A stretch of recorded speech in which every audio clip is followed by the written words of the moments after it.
infernal brûle dans l'air que tu respires. L'enfer s'ouvre à chaque fois que ton regard regarde le mien. Chaque femme reconnaît à l'instant ton œil d'oiseau de proie. Elle se refuse à ton regard et ses yeux se détournent. Ta vie entière se noie dans ses yeux cernés de noir. Que sert-il, Traviata, de dénoncer le patriarcat? C'est un mot en l'air, juste du vent. Si tu n'oses prononcer le nom de son éclaireur illuminé, souviens-toi, c'est Abraham prêt à sacrifier son fils pour la gloire de son grand Dieu El et lui obéir. Le grand Dieu El, unique, solitaire et personnel, lui avait donné l'ordre insensé d'égorger son fils, un jour où le soleil était à son zénith. Allait-il sacrifier Isaac, ligoté sur les bois de l'Holocauste? Comment oses-tu douter d'Abraham et encore plus le condamner? La voix d'Abraham. Ne croyez pas que je ne vous entends pas.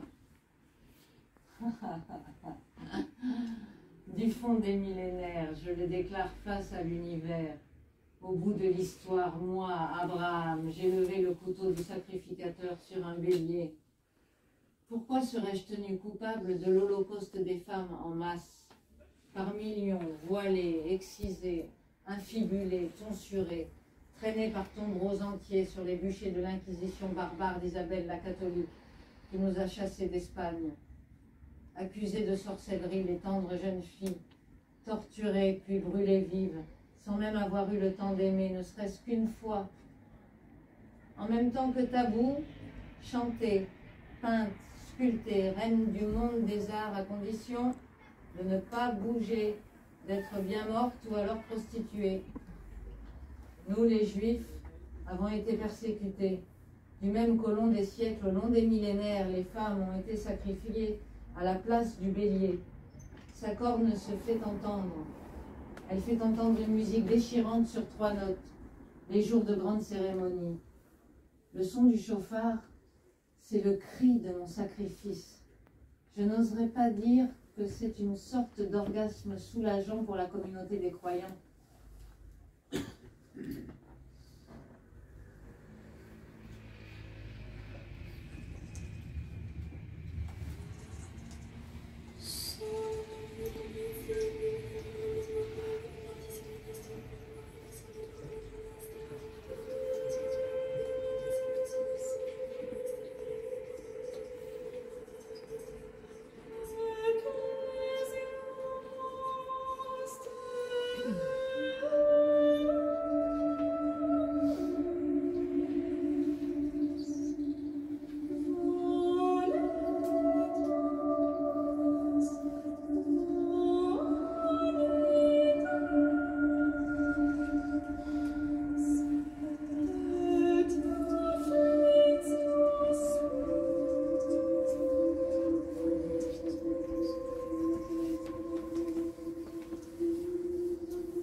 Dans un autre décor de boîte de nuit, plusieurs personnages sortent de l'ombre quand ils parlent.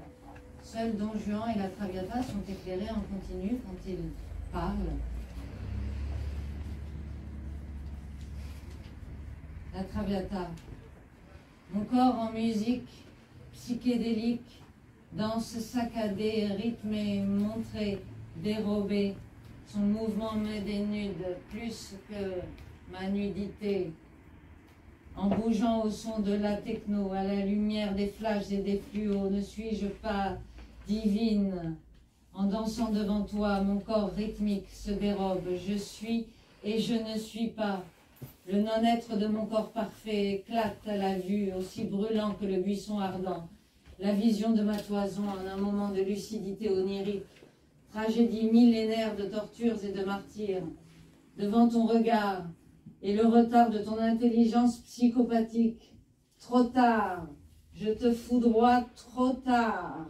Sur mon rythme démoniaque, hypnotique, ange de face, Satan de profil, pure étrangeté exotique, en porte-à-faux baroque avec n'importe laquelle de tes idées du féminin.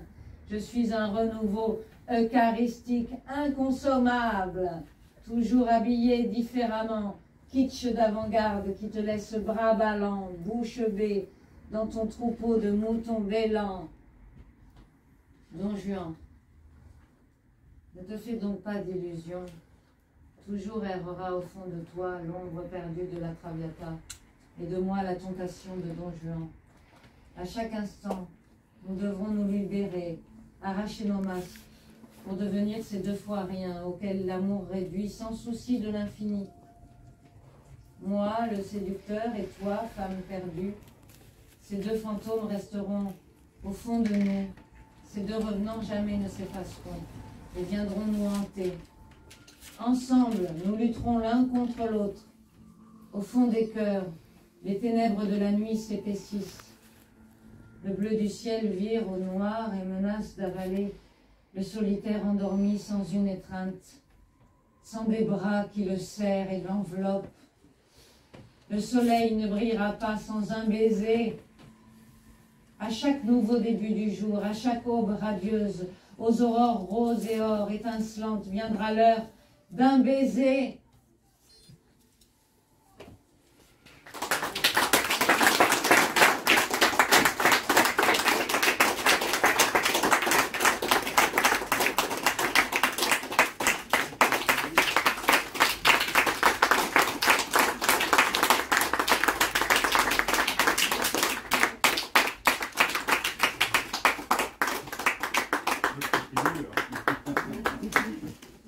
Que des extraits, hein.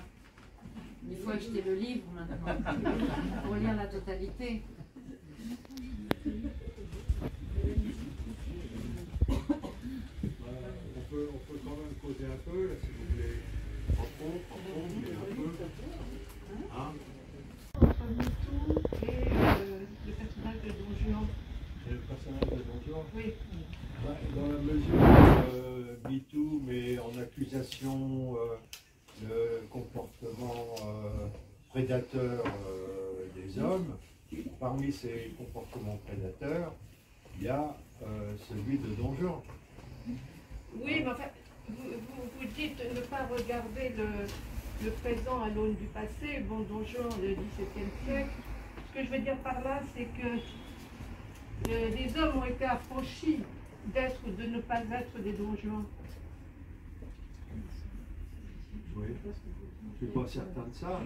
Je veux dire. Bah, pas plus que les femmes, si vous voulez, de façon, si on veut dire, générale, ont été affranchies. Peut-être ne le sont-elles pas, mais bon. Bah, affranchi, c'est vite dit, c'est en cours d'affranchissement. Voilà. Ouais. Ce qui m'importait, c'est de mettre en évidence que, je dirais, le type de désir qui pousse l'homme vers la femme à chercher à la séduire, ça n'a rien à voir avec un certain type de comportement qui est à l'opposé, où il faut faire violence pour y arriver. Je veux dire, c'est donner des coups qui, je peux m'exprimer un peu grossièrement, qui provoquent une érection. C'est ça. C'est une différence importante. Et c'est vrai que dans MeToo, il y a une accusation des hommes en général. Oui, mais enfin, en général, je suis d'accord avec vous, mais enfin, en général, les accusations, même si on les prend une par une, elle vise plus généralement la violence qui est faite du fait que l'homme en question détient le pouvoir social, hein, que par le fait qu'on accuserait les hommes de la puissance de leur désir.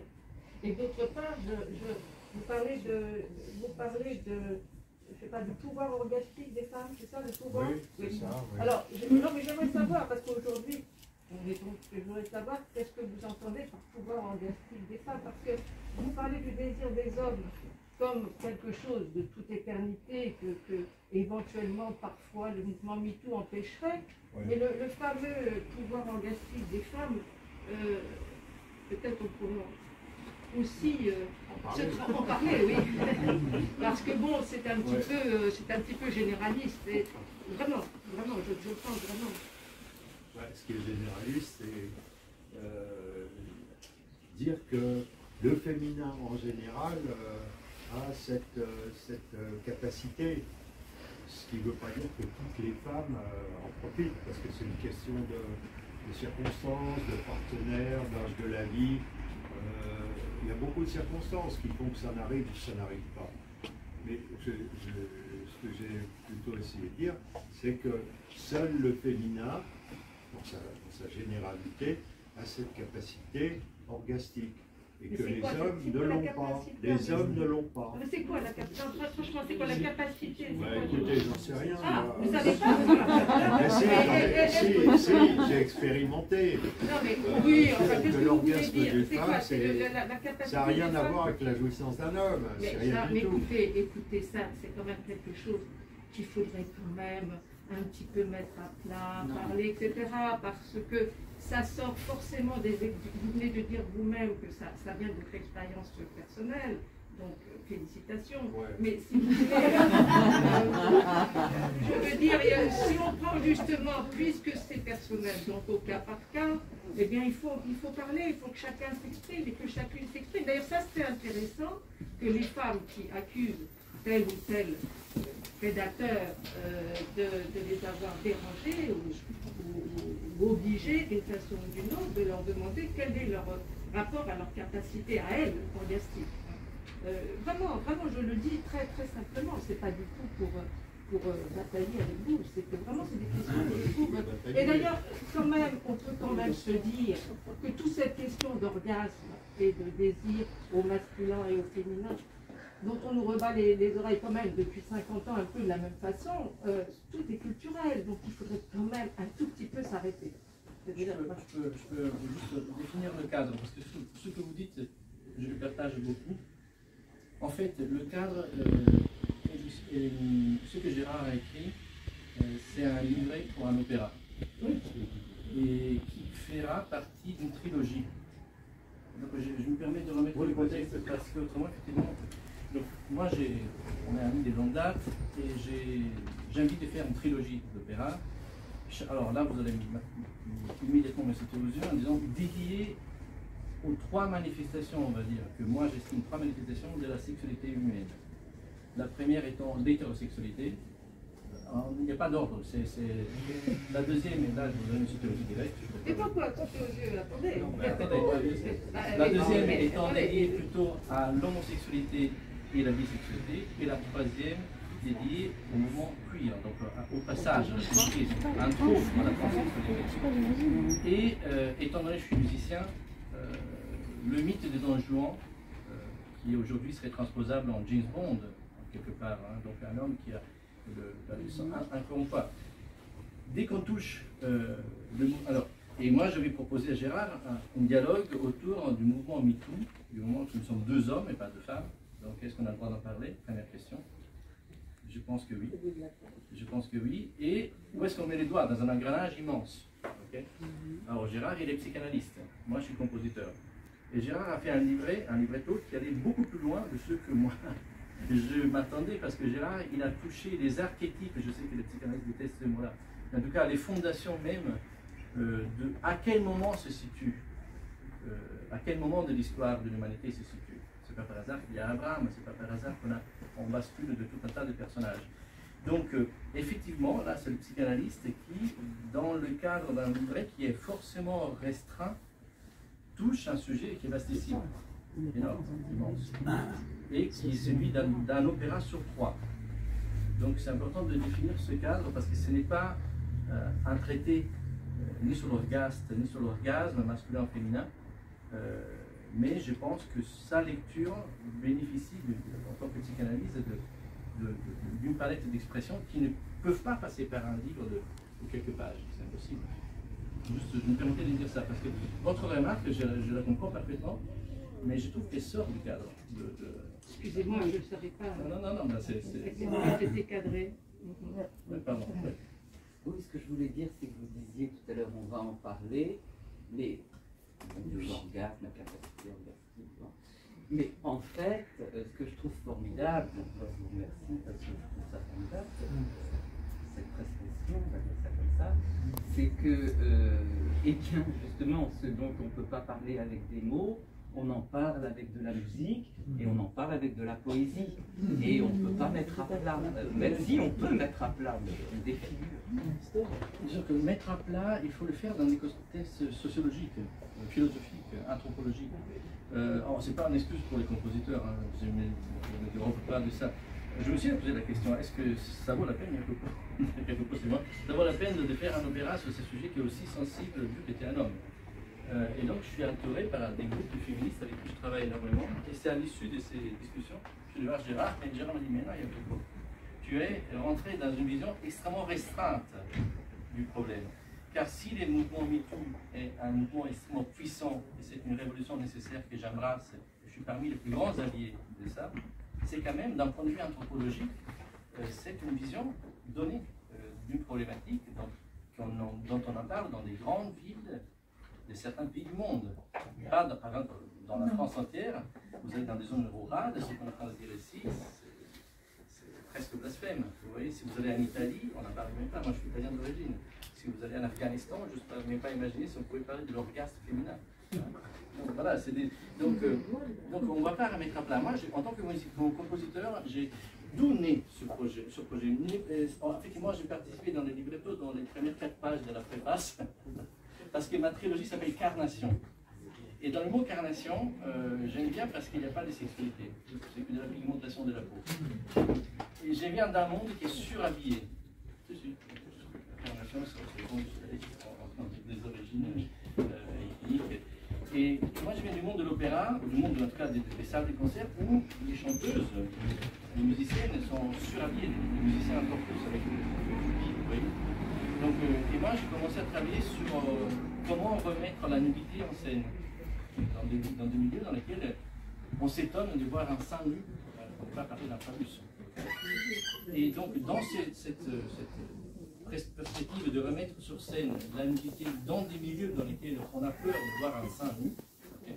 Je parle de théâtre d'opéra, des salles Bastille, Vernet, etc. J'ai investigué le problème du corps, notamment de la nudité, et je me suis dit pourquoi ne pas l'aborder, vu que j'ai fait de la musique qui n'est pas drôle, parce que je n'arrive pas à faire de la musique drôle. Gérard, il peut, il fait du rap, mais moi je ne peux pas. Et alors je me suis dit, je vais le prendre par des axes. Ça, je suis drôle. C'est toujours drôle. Et donc, par exemple, le premier, c'était d'interroger le corps masculin et féminin par le prisme MeToo. Il y a quelque chose qui est vraiment pas drôle, c'est vraiment dramatique, c'est sérieux. Le deuxième opéra, ce sera basé sur l'homosexualité, sur le avouement, sur comment le coming out en anglais, avouement en français, on dit, je sais pas. Le coming out. Vous aussi, vous dites bien en tout cas, comment éviter l'autodétruisation. Et le troisième opéra, qui viendra dans quelques années, c'est vraiment sur la notion de genre en général. Donc sur scène, il n'y aura plus des corps nus. Donc, vous les dames ou les hommes, vous êtes un peu peur de la nudité, ne venez pas. Parce que ce sera que de l'humain dans la façon la plus naturelle possible. Et alors Gérard a contribué à la réflexion avec un libretto qui va beaucoup plus loin, j'insiste, que ce que moi je pensais, parce qu'il introduit énormément de personnages, et donc c'est aussi drôle de voir la palette de personnages qui vont de Marx à Socrate, à Sancho Panza, okay, et une palette, il a montré à mon sens, la palette est très étendue de la problématique. Je ne pense pas qu'il apporte des réponses, Gérard. Je ne pense pas qu'il y ait vraiment de grandes réponses à ce moment. Moi j'ai été très touchée d'abord par l'interprétation de la comédienne. J'ai trouvé formidable. Bravo. Moi j'ai vécu le texte, c'était très incarné. Et ça c'est formidable. Merci. Et moi ce qui m'a touchée aussi, c'est comment M. Pommier, à travers cette poésie, touche quelque chose justement de la jouissance féminine. Moi je m'y suis reconnue. Enfin, c'est moi. Je ne dis pas que tout est comme moi. Mais en tout cas, moi, j'ai senti quelque chose de moi. Et ça, c'est pas tous les mecs qui sont capables de faire ça. Ni tous les poètes. Non, mais je le dis très sincèrement. Et d'autant plus quand vous faites parler les accusateurs divers qui accusent Don Juan, et pendant qu'ils accusent, en même temps, ils le mettent en valeur. C'est ça qui est extraordinaire. C'est-à-dire que tout d'un coup, Don Juan devient... Enfin, moi, j'ai envie de le rencontrer. Vous voyez ce que je veux dire? Mais c'est vrai, mais on n'ose pas le dire. Mais une femme, c'est ça qu'elle veut. Une vraie femme, c'est ça qu'elle veut. Je ne sais pas si c'est une vraie femme qui veut ça, mais c'est-à-dire une femme qui a envie de jouir. Qui a envie d'avoir... Enfin, qui aime. Parce que pour moi, c'est un peu... C'est très... Enfin, ça se touche. Et j'ai trouvé ça formidable par la poésie de rendre compte dans l'accusation de celui qui serait coupable de séduire, que finalement, à travers cette accusation, on fait vivre le personnage, mais on donne à voir ce qu'est le féminin. Contrairement à MeToo, où quand on entend les accusations, moi je trouve que ça n'a rien à voir. Alors, ça n'a rien à voir dans le sens où là je ne sens pas de poésie, je ne sens pas. Mais d'introduire le MeToo dedans, je trouve ça intéressant. Là, c'est plus là où ça me questionne. Qu'est-ce qui se passe? Ces types qui abusent ou font abuser, ils ne sont pas du tout dans la séduction. C'est pas de la séduction. C'est pas le fait, j'imagine pas que c'est le fait de vouloir toucher, s'approcher au plus près de la jouissance de la femme, de son orgasme. Et c'est ça que peut-être pour les hommes c'est un cadeau. Parce que peut-être que ça fait réfléchir justement, qu'est-ce que je fais de cette violence? Comment je peux la... Enfin, c'est une création. C'est-à-dire, un homme, il doit aussi réfléchir à tout ça. On ne parle pas des fous qui sont dans la pulsion et qui sont tarés, enfin, je veux dire, il y en a. Mais je parle de ce que j'appelle entre deux, il y a plein d'hommes qui sont à la frontière de la violence, dans un rapport sexuel avec l'autre. C'est très subtil tout ça. Et là, moi, à travers la poésie, et là, parce que là, on a vu, et à travers vous, à travers la musique, on est dans une œuvre totale. Même si c'est là, dans une petite librairie, moi, j'étais plus là. Donc, bravo. Voilà. J'aimerais revenir à quelque chose qu'on assiste maintenant, et que c'est la jouissance. Et moi, pour moi, la jouissance n'est pas programmée. N'est pas programmée par l'inconscient, n'est pas programmée. La jouissance vient et il n'y a pas de sexe. Moi, je suis persuadée que la jouissance que ressent une femme, c'est la même que la jouissance que ressent un homme. N'a pas de sexe, la jouissance. Donc, sinon, pour le reste, je suis d'accord avec vous, mais pas pour ça. Et pour moi, ça a été une jouissance. Et la musique, c'est vrai, ça m'a fait partir. Et c'est ça la jouissance. C'est pas un programme préétabli. On s'en va, on part. On est, entre guillemets, au 7e ciel. Je ne sais pas dans quel ciel, mais on est quelque part. Et ça, c'est la même qui ressemble à l'homme. L'homme, c'est ça la jouissance. Et donc, par exemple, dans son discours, qui allait en contradiction à ce que lui-même il a écrit, ça parlait de lui, il prenait la position de l'enfant. Il disait comment l'enfant, avec son épée, dit quelle épée? Ça, c'est notre problème, hein, l'épée de l'enfant. Et à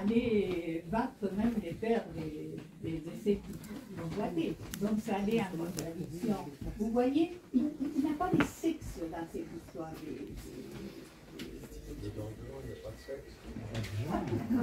Il n'y a pas féminin et masculin, qu'est-ce que c'est ça? La femme n'a pas les sexes, mais il a peut-être un calibre, dans certaines circonstances, beaucoup plus grand que l'homme.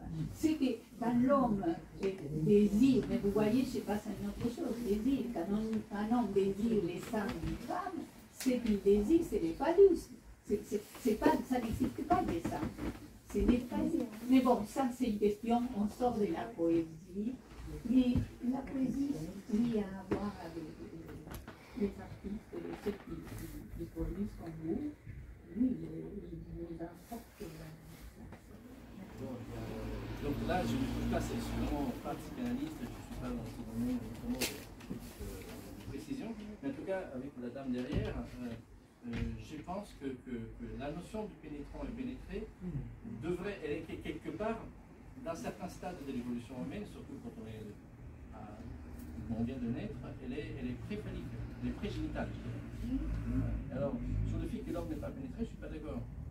Et non pas parce qu'on peut avoir des pénétrations anales, non, pas du tout pour ça, mais je pense que la notion du pénétrant est quelque chose de...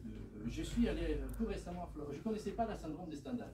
Je l'avais lu dans des bouquins, je croyais que c'était... Gérard m'avait parlé de certaines personnes qui avaient des jouissances face à des tableaux. Alors j'étais à Florence la semaine dernière, seul, dans des musées, parce que le Covid fait que les musées sont déserts. Et je vous assure, j'arrivais pas. J'ai vécu le phénomène des Stendhal en règle, c'est-à-dire en forme orgasmique et non pas orgastique, du mental, fait par le fait d'avoir vu des tableaux à portée humaine, qui généralement sont destinés pour une ou deux personnes, où j'étais effectivement tout seul. Alors là, il n'y avait pas de pénis, il n'y avait pas d'organes génitaux. J'avais une connaissance des tableaux que j'allais voir, donc une jouissance purement intellectuelle. En ce sens, moi je vois aucune différence entre le masculin et le féminin. En ce sens. Je pense que là c'est plutôt. En cabale, on ne dit pas pénétrant, pénétré, on dit celui qui est épanchant et le recevant. C'est l'épanchant et le recevant. Donc il y a l'histoire de recevoir quelque chose, d'accueillir quelque chose et de donner quelque chose. C'est quand même, c'est une réalité, qu'on veuille ou non. Bien sûr qu'il y a le symbolique, il y a l'imaginaire, tout ça. Il y a le réel. Et le réel, on ne peut pas s'en abstraire.